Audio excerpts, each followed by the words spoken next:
अस्सलाम वालेकुम रहमतुल्लाहि वबरकातुहू। मुसहफ़ चैनल पे कुरान हकीम की तर्जुमा तफ़सीर के साथ आपको खुश आमदीद कहती हूँ। दुआ कर लेते हैं। रब्बि इश्रह ली सदरी वयस्सिर ली अमरी वहलुल उक़दतम मिन लिसानी यफ़क़हू क़ौली। अल्लाहुम्मा इन्ना अस्अलुका इल्मन नाफ़िअन व रिज़्क़न तय्यबन व अमलन मुतक़ब्बला आमीन या रब्बल आलमीन। हम सूरत आल इमरान पढ़ रहे थे और आयत नंबर 44 पढ़नी है आज। सूरत आल इमरान 3rd पारा आयत नंबर 44। अल्लाह ताला फरमाते हैं ज़ालिका ये मिन अम्बा इल ग़ैब, ग़ैब की खबरें हैं। नूहीही हम वही करते हैं इसको, यानी इन खबरों को, इलैका आपकी तरफ। किसकी तरफ? आप सल्लल्लाहु अलैहि वसल्लम की तरफ। वमा कुन्त लदैहिम इज़ युल्क़ूना अक़लामहुम, अल्लाह ताला फरमाते हैं और ना था तो उनके पास जब वो डाल रहे थे अपनी कलमे, अय्युहुम के कौन सा, यकफुलु मरियम के कौन मरियम की कफ़ालत करेगा। वमा कुन्ता लदैहिम इज़ यख्तसिमून, और ना था तू इसके पास कि जब वो झगड़ रहे थे। असल में ये किस्सा है, ये बात है उस वक्त की जब मरियम अलैहिस्सलाम कहा जाता है कि 3 साल की हुई और उनके अब कफ़ालत का ज़िम्मा लेना था। आप पीछे पढ़ चुके हैं हम ये बात कि उनकी वालदा ने उनको मन्नत मानी थी उनके लिए कि जो औलाद पैदा होगी वो उसको हैकल में के लिए वक्फ़ करेंगी, अल्लाह की खिदमत के लिए वक्फ़ करेंगी। अब वो तो उस ज़माने में लड़कों का रिवाज था, वो लड़की पैदा हो गई, लेकिन अल्लाह ताला ने उनकी नीयत खालिस देखकर उनकी जो है उनको तसल्ली दी और क्या किया कि मरियम अलैहिस्सलाम को चुन लिया। ये आप पीछे सारा पढ़ चुके हैं। तो अब यहाँ पे जब वो 3 साल की हुई, उनको हैकल में लाना था, ज़ाहिर है किसी की कस्टडी में देना था। तो ऐसे में ज़करिया अलैहिस्सलाम जो कि मरियम अलैहिस्सलाम के खालू थे, तो उनको वो हैकल में होते थे। हैकल के उस टाइम पे वो वही जो है उसके सारे इंतज़ामात संभालते थे। तो उनको जो है सौंपी गई। और वो कैसे सौंपी गई? अल्लाह ताला फरमा रहे हैं कि तुम ज़ालिका मिन अम्बाइल ग़ैब, ये तो अम्बा कहते हैं नबा की जमा, नबा कहते हैं ख़बर को, तो यानी अम्बा खबरें, यानी ये तो खबरें हैं गैब की। और नबी करीम सल्लल्लाहु अलैहि वसल्लम को अल्लाह ताला फरमा रहे हैं कि आप तो वहाँ पे वमा कुन्त लदैहिम, आप वहाँ पे उनके पास नहीं थे जब ये वाक़या हुआ। तो ये वाक़या कौन बता रहा है? अल्लाह ताला बता रहे हैं। अल्लाह ताला तो हर चीज़ को जानते हैं और इल्म रखते हैं, और अल्लाह ताला अपने नबियों को भी इल्म देते हैं जब चाहते हैं। तो अल्लाह ताला उनको बज़रिया इल्म बता रहे हैं कि तुम तो उस वक्त, आप तो उस वक्त नहीं थे, लेकिन मैं अल्लाह ताला आपको इतला दे रहे हैं कि उस वक्त क्या हुआ कि ज़करिया अलैहिस्सलाम ने जो है उस टाइम पे उनको अपनी कस्टडी में लिया। और कैसे लिया? ये जो बात की जा रही है ना, इस युल्क़ूना अलक़ामहुम, जब वो डाल रहे थे अपनी कलमों को सॉरी, अकलाम कहते हैं कलम की जमा को। और कलम से आपको, जिस कलम से वो तौरात लिखा करते थे ना, उसी कलम को पानी में डाला। ये एक उस ज़माने में कुरानंदाज़ी का तरीका होता था कि जब कोई फ़ैसला ना हो पा रहा हो, 2 कामों में से कोई एक काम करना हो, तो कुछ डाल के तो फिर देखते थे। तो उस टाइम पे सब लोगों ने अपनी अपनी कलमें डाली, और ज़करिया अलैहिस्सलाम ने भी जिससे तौरात लिखते थे वही कलम उसमें डाल दी, तो पानी में। तो क्या हुआ कि जो भी तरीक़ाकार मुकर्रर किया गया था कि कलम ऊपर आ गई, तो इससे पता चला, यानी ज़करिया अलैहिस्सलाम की, तो इस तरह वो मुंतखब हो गए कि वो मरियम अलैहिस्सलाम की ध्यान करेंगे। वैसे भी ज़ाहिर है उनके खालू थे, बाप की जगह थे, तो उनको इस तरह अल्लाह ने उनको जो मरियम अलैहिस्सलाम की ज़िम्मेदारी है वो उनको सौंप दी। और ये बात अल्लाह ताला बता रहे हैं कि कौन मरियम की कफ़ालत करेगा। तो आप तो उस वक्त नहीं थे, लेकिन अल्लाह ने ये ज़िम्मेदारी ज़करिया को दी। वमा कुन्त लदैहिम इज़ यख्तसिमून, और ना था तो उनके पास जब वो झगड़ रहे थे। झगड़ किस बात पे रहे थे? इस बात पे कि कौन मरियम अलैहिस्सलाम की कफ़ालत करेगा, इस बात पे झगड़ रहे थे। तो उस झगड़े की वजह से उन्होंने क्या किया? कुरानंदाज़ी कर ली। कुरानंदाज़ी बाज़ लोगों के जहन में आता है कि फिर ये जायज़ है कि ये नहीं है। तो ये जायज़ सिर्फ़ इस सूरत में है कि अगर, यानी इस तरह जायज़ है कि कोई पैसे वगैरह का तो इसमें चक्कर नहीं होता। बस ये होता है कि 2 कामों में से कोई एक काम मुंतखब करना हो, तो फिर क्या करते हैं, कुरानंदाज़ी की जा सकती है। ठीक है। तो बहरहाल ये और एक इस बात से ये भी साबित हुआ कि अल्लाह ताला अपने नबियों को ख़ुद इल्म देते हैं। وہ اللہ ताला आलिमुल गैब हैं اور वो अपने नबियों को और अपने रसूलों को खुद इल्म देते हैं। ये नहीं कि उनको वो जो नबी और रसूल हैं वो खुद आलिमुल गैब हैं, बल्कि अल्लाह उनको इल्म देते हैं। ठीक है, तो ये पता चला। फिर ये है कि अल्लाह ने उनको मुंतखब कर लिया। अब आयत नंबर 45 सूरत आल इमरान देखते हैं, 3rd पारा है कि इस क़ालत, जब कहा, किसने कहा? मरियम अलैहिस्सलाम ने। व इस क़ालतिल मलाइका, जब कहा फरिश्तों ने। किससे कहा? या मरियम अलैहिस्सलाम से कहा। यानी तर्जुमा दोबारा देखते हैं कि इस क़ालतिल मलाइका, जब कहा फरिश्तों ने।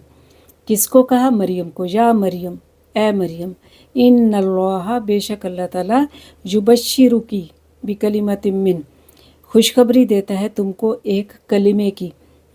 इस्मुहु, उसका नाम, अल मसीह ईसा इब्न मरियम होगा। ईसा इब्न मरियम होगा उसका नाम। वजीहन, वजाहत वाला होगा, बुलंद मर्तबा होगा, इज़्ज़त वाला होगा, आली मर्तबा होगा, बावकार होगा।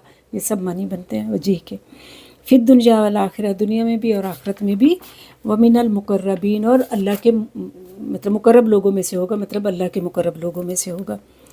तो ये देखें यहाँ पे ये यानी ये जब कस्टडी में दे दिया गया, निगरानी में दे दिया गया ज़करिया अलैहिस्सलाम की, अब वो थोड़ी सी बड़ी हुई, वो सारी फिर अब अल्लाह ताला ने स्किप कर दिया उस चीज़ को, और वहाँ से अब किस्सा बता रहे हैं जहाँ वो थोड़ी बड़ी हो गई। कहा जाता है कि उस वक्त उनकी उम्र 12-13 साल थी, अल्लाहु आलम।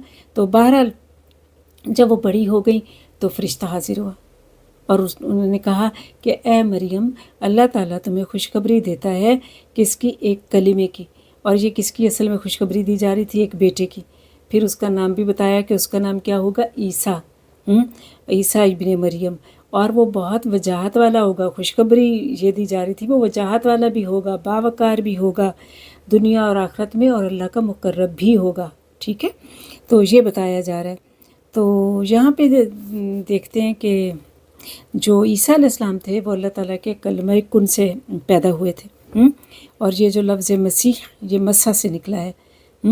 और यानी आगे आप जाके पढ़ेंगे कि ईसा अलैहिस्सलाम जब किसी को मस करते थे, यानी छूते थे, तो बीमार, जैसे जिनको स्किन डिजीज़ होती थी या मादरजात अंधे होते थे, वो देखने लगते थे, स्किन डिजीज़ ठीक हो जाती थी।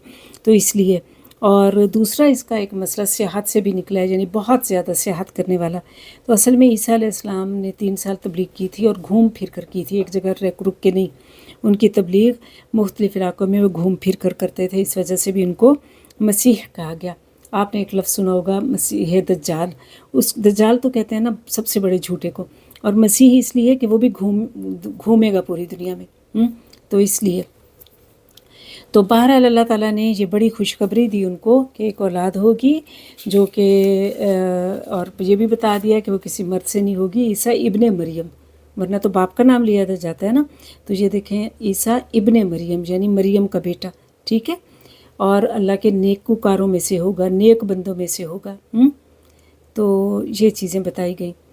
फिर अल्लाह ताला ने देखें आगे आयत नंबर 46, वयुकल्लिमुन्नास, और कलाम करेगा लोगों से। फिल महदी, किसमें? पंघूड़े में। महद कहते हैं माँ के झूले को, माँ की गोद को। तो यानी पंघूड़े में, माँ की गोद में, झूले में। वकाहलम, और बड़ी उम्र में, यानी बचपन में भी कलाम करेगा और बड़ी उम्र में भी। वमिनस सालिहीन, और नेककारों में से और साले लोगों में से होगा। तो यहाँ पे देखते हैं कि ईसा अलैहिस्सलाम की ने गोद में बात की। असल में ये बात पूरी डिटेल के साथ सूरत मरियम आयत नंबर 29 में आई है, वो आप आगे जाके पढ़ेंगे कि जब लोगों ने के पास यानी कुछ दिनों बाद बच्चा पैदा करके मरियम अलैहिस्सलाम वापस बस्ती में आई, तो लोगों ने तो इल्ज़ाम तराशियाँ शुरू कर दी और कहा कि ये किसका बच्चा उठा लाई हो, और तुम्हारा बाप तो पाक बास आदमी था। तो उन्होंने अल्लाह के हुक्म से कहा कि भाई मैंने तो चुप कर रोज़ा रखा हुआ, ये बच्चा बोलेगा। तो बच्चा कैसे बोलेगा, चंद दिन का बच्चा है।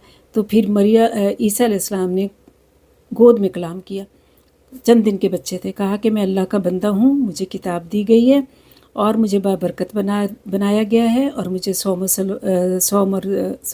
मुझे सलवाह और ज़कात यानी नमाज और ज़कात की वसीयत की गई है। मुझे मेरी वालदा के साथ नेक सलूक करने का हुक्म दिया गया है, और मुझे जब्बार और संगदिल नहीं बनाया गया।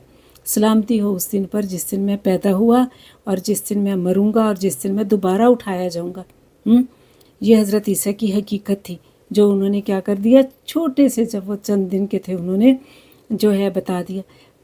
بخاری شریف کی حدیث ہے کہ پنگھوڑے میں کوئی نہیں بولا سوائے 3 لوگوں کے، ایک تو عیسیٰ علیہ السلام تھے یعنی 3 بچوں کے، ایک تو خود یہ عیسیٰ علیہ السلام، دوسرا بنی اسرائیل کے ایک راہب کا قصہ ہے، اس میں ایک بچہ بولا تھا راہب جو تھا، اور تیسرا اصحاب الاخدود کا قصہ کہ جب وہ اس ظالم بادشاہ نے خندقیں کھودی اور ایمان والوں کو اس میں کودنا تھا، تو ایک ماں جس کے پاس دودھ پیتا بچہ تھا چھوٹا، تو وہ ہو گئی بچے کی وجہ سے کہ میں کیسے کودوں آگ میں، تو بچہ بولا کود جاؤ ماں، پھر وہ ماں کود گئی۔ تو یہ بس 3 بچے بولے اور ماں، اس طرح کوئی نہیں بولتا ظاہر ہے، اور تو سب ایک عمر میں جا کر بات چیت شروع کرتے ہیں بچے۔ تو یہ اور یہاں پہ کہا گیا نا کہ وہ کہلن اور بڑی عمر میں، تو کہل کہتے ہیں 35 سے لے کے یعنی 35 سے لے کے 40 تک کی عمر کو، اور یعنی اس طرح، اور یہ کہ عیسیٰ علیہ السلام جو تھے ایکچولی آپ کو پتہ ہے کہ وہ آسمانوں پہ اٹھا لیے گئے تھے، تو 30-33 سال کی عمر میں وہ اٹھا لیے گئے تھے یعنی جوانی میں ہی۔ پھر وہ جب دوبارہ آئیں گے تو پھر وہ شادی بھی کریں گے، ابھی تو وہ انمیرڈ ہی وہ گئے تھے، اللہ نے اٹھا لیا تھا، تو پھر وہ شادی بھی کریں گے، ان کی اولاد بھی ہوگی اور یہ سارا کچھ ہوگا۔ تو بہرحال وہ بڑی عمر میں بھی آ کر پھر کلام کریں گے، بچے تھے تب بھی کلام کیا، جب دوبارہ بڑی عمر میں آئیں گے پھر بھی کلام کریں گے، اور یہ بتایا گیا۔ ابھی پیچھے ہم نے بات کی ہے نا کہ وہ اللہ کے مقرب بندوں میں ہوں گے، تو تھوڑا سا دیکھ لیتے ہیں کہ مقربین بنتے کیسے ہیں۔ یہ تو خیر اللہ نے ان کو خود سلیکٹ کیا تھا، نبیوں کو اللہ تعالیٰ خود چوز کرتا ہے، سلیکٹ کرتا ہے، لیکن اگر کوئی عام بندہ اللہ کا مقرب، اللہ کے قریب ہونا چاہتا ہے تو پاک صاف رہے، اس کے علاوہ جو ہے اللہ کی مرضی کے مطابق کام کرے، جیسے اللہ چاہے ویسے کرے، اپنی اس میں کوئی مرضی سے وہ نہ کرے۔ اور دوسرا یہ کہ قرآن اور سنت دونوں پر عمل کرے، اللہ کی ناراضگی کے کاموں سے بچے، تو اللہ تعالیٰ کے مقربین اور خاص بندوں میں شامل، صالحین میں شامل ہو جاتا ہے۔ تو بہرحال یہ بتایا گیا۔ پھر یہ ہے کہ عیسیٰ علیہ السلام جو ہے وہ جیسے ان کے خوبیاں بتائی گئیں کہ وہ وجیح ہوں گے، وہ بہت وجیح تھے۔ وجیح وہ ہوتا ہے جس کے اوپر کوئی، جس کا بڑا روب ہو، جس پر کوئی بڑی عزت ہو، کوئی اس پر خام خواہ اٹھ کر الزام نہ لگا دے۔ اور یہ کہ آپ 12 سال کی عمر میں آپ جا کر ہیکل میں تعلیم دیا کرتے تھے، آپ کی فصاحت، آپ کی بلاغت اتنی زیادہ تھی کہ لوگوں میں، اور یہ انداز خطابت اتنا تھا کہ لوگوں میں ہلچل مچ گئی کہ یہ کون سا خطیب آ گیا، اتنی چھوٹی عمر کا بچہ اتنی بڑی بڑی باتیں، اتنی زبردست باتیں کرتا ہے۔ تو یہ ان کا اللہ تعالیٰ نے ان کو خوبیوں سے نوازا تھا۔ تو یہاں تک آیت نمبر 46 تک دیکھا ہے آج ہم نے، انشاءاللہ نیکسٹ ٹائم ہم اس سے آگے دیکھیں گے۔ وآخر دعوانا الحمدللہ رب العالمین، ربنا تقبل منا انک انت السمیع العلیم وتب علینا انک انت التواب الرحیم۔ السلام علیکم ورحمۃ اللہ وبرکاتہ۔